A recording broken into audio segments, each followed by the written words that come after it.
নতুন একটা ব্লগে তোমাদের প্রত্যেকে জানাই অনেক অনেক স্বাগতম। তো বন্ধুরা অনেকবার ভাবছো বন্ধুরা এতদিন পর ব্লগে কেন আসলাম। তো বন্ধুরা এতদিন ভিডিও দিতে পারিনি, তার জন্য তোমাদের প্রত্যেকের কাছে আমি হাত করে ক্ষমা যাচ্ছি। আর আমাদের চ্যানেল খুব তাড়াতাড়ি বন্ধুরা হাজারের কাছাকাছি হচ্ছে, 1K কাছাকাছি হচ্ছে। তাড়াতাড়ি বন্ধুরা তোমরা সব 1K করে দাও। তো এটা তো রিকোয়েস্ট থাকলে বন্ধুরা। আর আজকে তোমরা ইউনিটকে বুঝতে পারছো আজকে ব্লগটা কিসের উপর হতে চলেছে। তো আজকে বন্ধুরা সরস্বতী পুজোর স্পেশাল ব্লগ। আর বন্ধুরা আজ থেকে প্রায় 4 বছর আগে আমি একটা ব্লগ ছেড়েছিলাম ইউটিউবে 2021 সালে। দেখবে একদম আমার ভিডিওর একদম ফার্স্টে আছে যে একটা সরস্বতী পুজোর ভিডিও আছে, যেটা কিন্তু তোমরা 40K বেজে চলেছিল। তো আমি চাই বন্ধুরা তোমরা এবার ওই ভিডিওর মতন এই ভিডিওতেও কিন্তু এরকম একটা সাপোর্ট দিবে। দুটো পার্ট আসবে সরস্বতী, 3টে পার্ট আসবে সরস্বতী পুজোর। তো চলো বন্ধুরা বেশি দেরি না করে ভিডিওটা স্টার্ট করা যাক। আর হ্যাঁ, তার আগে তোমরা যদি চ্যানেল নতুন হতে অবশ্যই চ্যানেলটা সাবস্ক্রাইব করে নাও। আর ভিডিওটা ভালো লাগলে অবশ্যই একটা লাইক করে দাও। নিজের ভিডিওটা কেমন লাগলো সেটা অবশ্যই কমেন্টে জানাবে, যাতে আমি পরবর্তীকালে সেই আমার ভুলগুলো সংশোধন করে নতুন করে ভিডিও বানাতে পারি ভালোভাবে। চলো বন্ধুরা বেশি দেরি না করে ভিডিওটা স্টার্ট করা যাক। আর যে নতুন ভিডিও আছে তার জন্য বন্ধুরা বেল আইকনটা প্রেস করে নেবে, যাতে সবার কাছে ভিডিওটা পৌঁছে যায়। চলো, এমনটা তোমরা দেখতে পাচ্ছ এখানে, এটা হচ্ছে বন্ধুরা সেই গোডাউন যেখানে কিন্তু বন্ধুরা ঠাকুর রাখা হয়, মানে ঠাকুর তৈরি হয় আর কি। এখান থেকে কিন্তু আমাদের বগুড়ার সমস্ত প্রাইমারি স্কুল, হাই স্কুল সমস্ত স্কুলে ঠাকুর যায়। যেমন এই ঠাকুরটা দেখতে পাচ্ছি ঠাকুর রাখাচ্ছে, এই ঠাকুরটা কিন্তু আমার খুব ভালো লেগেছে। কিন্তু আরও অনেক ঠাকুর আছে যেগুলো কিন্তু তৈরি হচ্ছে। আর যেহেতু 3 তারিখে সরস্বতী পুজো, মানে কালকে সরস্বতী পুজো, তাই জন্য বন্ধুরা সবাই এখানে রেডি করছে ঠাকুরগুলোকে। আর এখানে বন্ধুরা প্রত্যেকটা ঠাকুরগুলো এতটা সুন্দর না যে তোমাদের কী বলবো, মানে মনে হচ্ছে যে বন্ধুরা সব কাটে কিনে নিয়ে যায়, বাট কিছু করার নেই। বাট সব আমাদের তো ঠাকুর অর্ডার দেওয়া আছে আগে থেকে, সেই ঠাকুরটা আমরা নিয়ে যাবো। তো এই দেখতে পাচ্ছি অনেক ঠাকুর রয়েছে, বিশাল বিশাল সুন্দর সুন্দর ঠাকুর। আমার তো খুব ভালো লেগেছে ঠাকুরগুলো দেখে। আর যেটা দেখতে পাচ্ছি আমরা, এর হচ্ছে আমাদের ঠাকুর, যেটা আজকে আমরা অর্ডার দিয়েছি। কিছুক্ষণ পর এটাকে আমরা ভ্যানে উঠাবো, দেখতেই পাবে তোমরা। আর এটা হচ্ছে কোন ঠাকুর যায় না, তবে এই ঠাকুরের শাড়িটা আমার খুব ভীষণ সুন্দর লেগেছে। আমাদের বন্ধুরা এখানে কোন ঠাকুরটা বেশি ভালো লাগলো, এই নীল শাড়ির ঠাকুর নাকি আমাদের ঠাকুরটা, অবশ্যই কমেন্টে জানাবে।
তো বন্ধুরা তোমরা দেখতে পাচ্ছ আমাদের ঠাকুর কিন্তু উপরে আনা হয়ে গেছে, খুব কষ্ট করে এনেছে।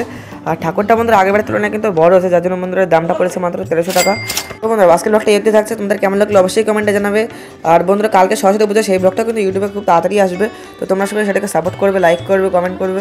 তো বন্ধুরা ভিডিওটা যদি ভালো লাগে থাকে অবশ্যই তাহলে কমেন্ট করে দেবে, এবং বললাম আগেই যে লাইক করে দেবে। আর নিজের ছোটো ভাই হিসেবে চ্যানেলটা সাবস্ক্রাইব করবে। বাই।